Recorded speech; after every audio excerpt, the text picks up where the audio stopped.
డిఫరెంట్‌గా తోటకూర పులుసు ఎలా చేయాలో చూద్దాం. 3 కట్టలు తోటకూర తీసుకొని శుభ్రంగా కడుక్కోండి నేను చూపిస్తున్న విధంగా.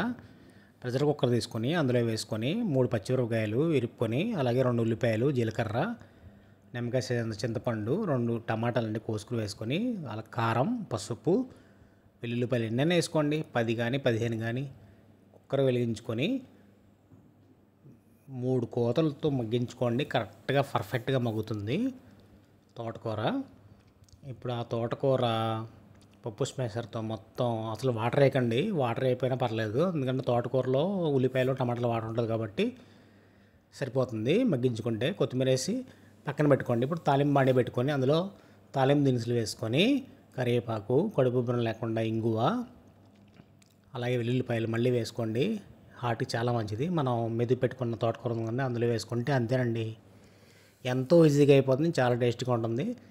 ఇప్పుడు సీక్రెట్ ఇంగ్రీడియంట్ అండి నువ్వుల పొడి, అది కూడా వేసుకొని మగ్గించుకోండి ఒక 10 నిమిషాలు.